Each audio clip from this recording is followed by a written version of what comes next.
Hi Year 6, I hope that you were all well and that you enjoyed Mr. Kilduff's art lesson yesterday. I know I certainly learned a lot from it, especially learning from your mistakes. I thought that was really important. When I last taught you on Tuesday, we looked at creating persuasive writing. Today we're going to be taking those skills and applying them to this week's big question of should killer whales be kept in captivity? So let's get to it straight away. Hopefully by now you've done your own research and hopefully some more on whether or not killer whales should be kept in captivity or not, and you've decided whether you are for them being in captivity or against them being in captivity. Whichever one you pick is fine, is completely up to you, as long as it's based on the research that you have done and you've got evidence to back it up. Today a lot of this video is going to be done you seeing what's on my computer screen instead of just me in the video, because on my computer I can fit more than on this whiteboard, so I'm going to show you what's on there. Okay, so the first thing we need to do is come up with our list of for and against arguments for whether or not killer whales should be kept in captivity. We did this last time for whatever other one you chose, and now we're going to do it again for this. I've already listed mine, so you didn't have to see me type them out as we go. So I'm going to go through the 4 points, I'm going to go through the against points with you. I won't read each one out because it could be here quite a while, but what I will do is I'll leave it on the screen and you can press the pause button at any point you like and you can read the rest of it. So to start with 4, it helps us learn a lot about killer whales, and that's really important there. Dr. Christopher Dodd, the SeaWorld chief vet, said that the killer whales are very healthy, they live long lives, and there is nothing taken away from them living in this habitat. It's just different to what they would experience in the wild. So remember, he works there, so he's probably quite biased. Tricks are how their smart brains are kept active. Trainers are no longer allowed in the water for their own safety. They are building bigger pools for the whales to swim in. Captive bred whales, so whales that are bred in captivity, will not survive in the wild as they haven't got the instincts and the skills needed, so they need the parks open to survive. Bent dorsal fin, so when their fin is like flopped over, is completely natural, they said at SeaWorld, and that's nothing that anyone should be concerned about.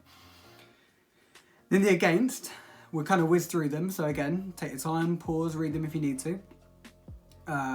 John Hargrave, who's an ex-trainer, said that the whales are so bored. The environment is sterile, it's boring, there's not enough there for animals with this amount of intelligence.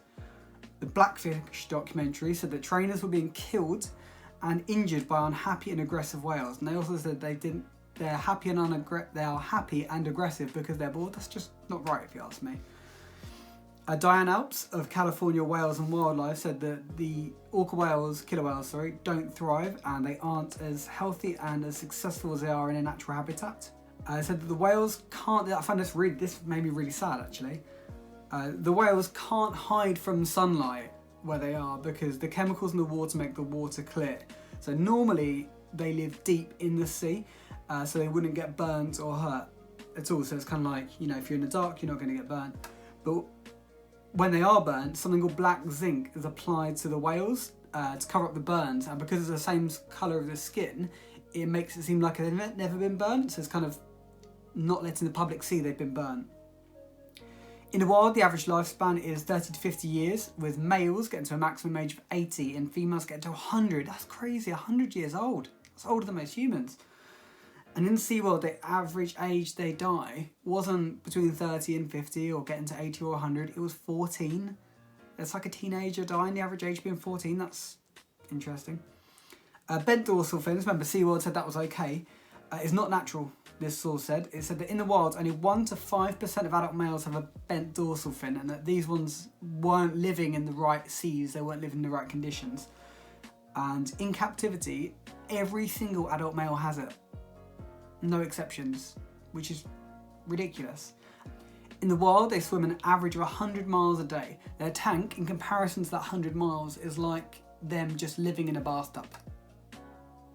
I wouldn't want to live in a bathtub. Rewind the video and pause on my screen and magpie a lot of things from there if you want, but hopefully you've got a lot of research on your own already. And pause.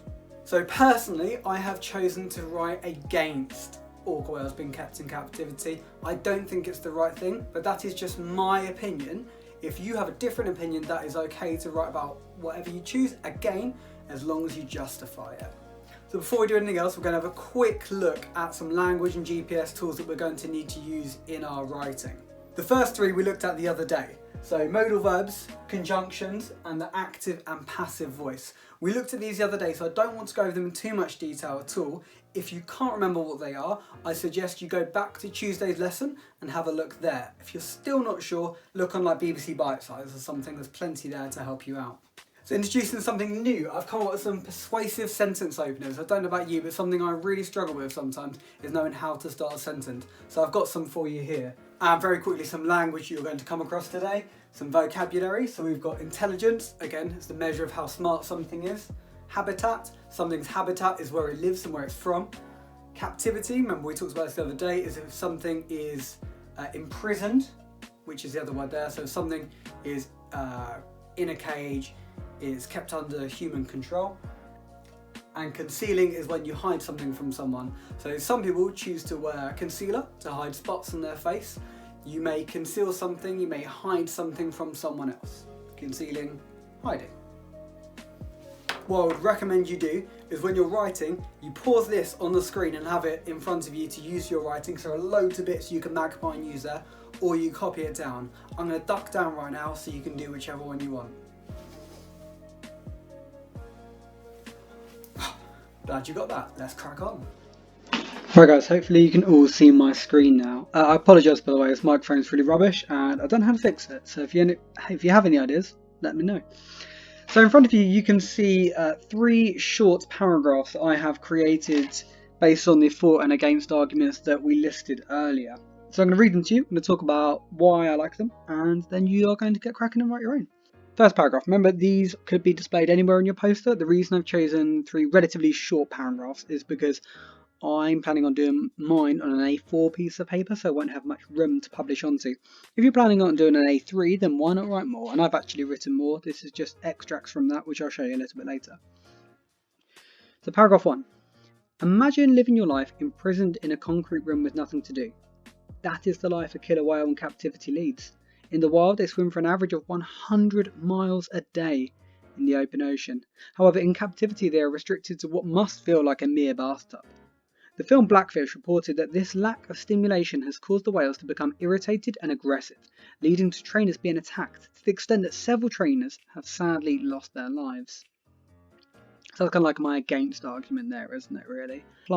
I've appealed to the reader's emotive side by making them imagine that they lived in a concrete room. I'm making it real to them, saying almost a bit like saying, how would you feel, but in a more formal way of saying that. I've also used a credible source. I've got the film Blackfish reported that, so I've got a report in there as well. I've used some formal language as well. I've used captivity, which we spoke about earlier, several times, and I've also used the word restricted. If you're restricted, it means you're like confined to something, you're limited to where you go. Paragraph 2 now. Let's get cracking with that. Although SeaWorld has released that they are building bigger pools and even whale treadmills for these magnificent creatures, the fact cannot be denied. These poor, innocent creatures are being held against their will and often taken from their natural habitat to serve as entertainment for the public. Bombs, harpoons and tracking devices are just some of the barbaric weapons that are used when hunting these beautiful animals. So here, as you can see, I've started with a subordinate clause. So if you look earlier at our list of sentence openers, that's my against side. So I'm saying, although they have released that they are building bigger pools and even whale treadmills, I'm saying, yeah, they have said they're going to do these positive things. It is an argument for it, I guess, but I'm kind of saying it's not enough. So I've said the facts cannot be denied. If you cannot deny something, you cannot argue against it. Then I've again used the emotive language. These poor innocent creatures are being held against their will. And I'm saying that they're being used as entertainment for the public. Like, they're being used just to entertain people. Their lives are being used just to entertain people. That's not on. That's not right. I've also gone one step further and I've kind of said bombs, harpoons and tracking devices are some of the barbaric weapons that are used when hunting these beautiful animals. A barbaric weapon is like a weapon without thought or emotion. It's almost so primal. It's just really not okay and civilized. It's immoral. I've got one final paragraph that I'll probably fit in at the bottom somewhere. I'll let Mr. Kilduff decide where he wants to put it.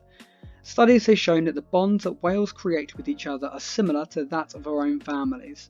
Yet mothers and calves are separated for profit. How would you feel to have your own family stripped apart? This is a bit of information I actually found on one of the links again, and it talks about how it's in the TED Ed video, and it talks about how mothers and calves are actually, the calves will stay with their mother, some of them for their whole life, some of them to like 30 years old, and this is saying that mothers and calves are separated like when they're babies just for profit, just so we can make a little bit of money. And I've kind of appealed to the reader's emotions, and I've said, how would you feel to have your family stripped apart? Like, is it okay that these animals are having their families ripped apart and you're not? So what you've just read actually was an extract of something that I put together. I got really passionate with this, and as a lot of you know, in fact all of you will probably know, when it comes to writing, if I get passionate about something, I get carried away and I can write quite a lot. So here is a piece of writing I've done. This is for those of you who are looking to go above and beyond. I'm not going to read it all to you.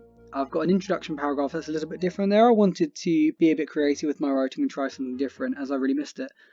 Creative writing, that is. So I've put that in there. I'm not going to go through it with you, but what I will do is in a minute I'm going to put a little pause icon on every time I scroll down.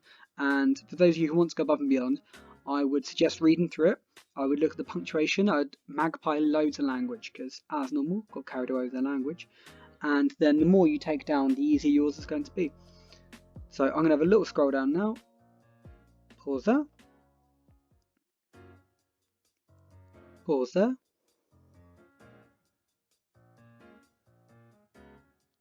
Pause there. And that's that. Whoa! Where did you go? Ah! Okay, so yeah, hopefully you've read through that and you've got as much as you can. So right now, you are either going to pause it and write your own, or you can wait till the end of the video, see my lovely face a little bit more, and then go on and write after that. Cool.